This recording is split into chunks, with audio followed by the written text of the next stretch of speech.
हरे कृष्णा, राधे राधे।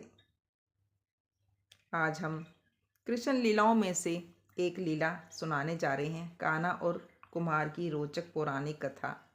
वैसे तो प्रभु श्री कृष्ण ने गोपियों के साथ बहुत सी लीलाएं की हैं। श्री कृष्ण गोपियों की मटकी फोड़ते और माखन चुराते और गोपियां श्री कृष्ण का उल्हाना लेकर यशोदा मैया के पास आ जाती। ऐसा बहुत बार हुआ है। एक बार की बात है कि यशोदा मैया प्रभु श्री कृष्ण के उल्हानों से तंग आ गई और छड़ी लेकर श्री कृष्ण की ओर दौड़ी। जब प्रभु ने अपनी मैया को क्रोध में देखा तो वह अपना बचाव करने के लिए भागने लगे।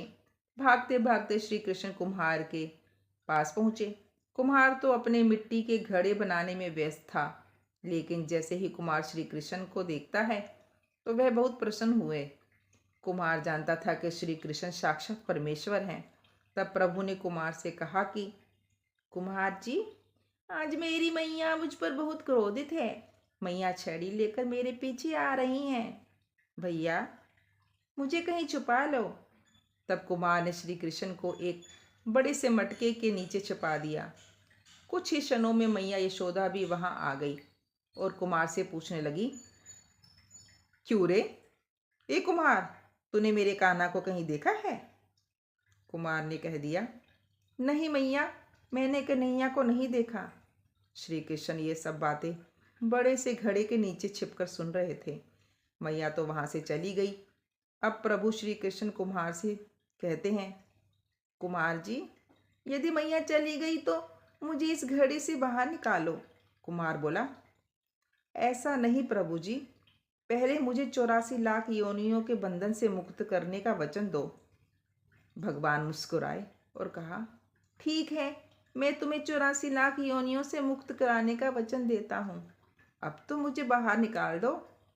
कुमार कहने लगा, मुझे अकेले नहीं प्रभु जी, मेरे परिवार के सभी लोगों को भी 84 लाख योनियों के बंधन से मुक्त करने का वचन दोगे तो मैं आपको इस घोड़े से बाहर निकालूंगा।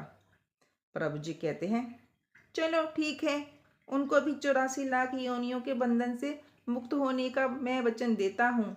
अब तो मुझे घड़े से बाहर निकाल दो। अब कुमार कहता है, बस प्रभु जी, एक विनती और है, उसे भी पूरा करने का वचन दे दो तो मैं आपको घड़े से बाहर निकाल दूंगा। भगवान बोले, वो भी बता दो, क्या कहना चाहते हो? कुमार कहने लगा, प्रभु जी, जिस घोड़े के नीचे आप छिपे हो उसकी मिट्टी मेरे बैलों के ऊपर लाद के लाई गई है। मेरे इन बैलों को भी 84 के बंधन से मुक्त करने का वचन दो। भगवान ने कुम्हार से प्रेम होकर कहा, उन बैलों को भी 84 के बंधन से मुक्त होने का वचन दिया। प्रभु बोले, अब तो हम तुम्हारी सब इच्छा पूरी हो गई। अब तो मुझे घड़े से बाहर निकाल दो। तब कुमार कहता है, अभी नहीं भगवान, बस एक अंतिम इच्छा और है, उसे भी पूरा कर दीजिए। और वह ये है कि जो भी प्राणी हम दोनों के बीच के इस संवाद को सुनेगा उसे भी आप 84 लाख योनियों के बंधन से मुक्त करोगे। बस यह वचन दे दो तो मैं आपको इस घोड़े से बाहर निकाल दूंगा। कुमार की प्रेम भरी बातों को सुनकर प्रभु श्री कृष्ण बहुत खुश हुए और कुम्हार की इस इच्छा का भी पूरा करने का वचन दिया।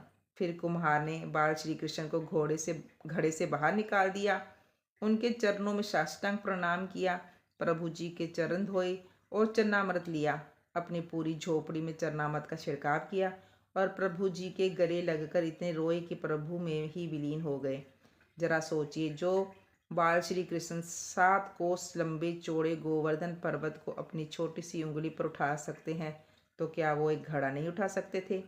लेकिन बिना प्रेम रिझे नहीं नटवर नंदन किशोर, कोई इतने भी यज्ञ करे, अनुष्ठान करे, कितना भी दान करे, चाहे कितने भी भक्ति कर ले, लेकिन जब तक मन में प्राणी मात्र के लिए प्रेम नहीं होगा, प्रभु श्री कृष्ण मिलेंगे नहीं। तो दोस्तों, ये थी कुम्हार और कान्हा की छोटी सी लीला। आपको कैसी लगी बताइएगा ज़रूर, और मेरे चैनल को लाइक सब्सक्राइब अवश्य कीजिएगा। तब तक के लिए धन्यवाद।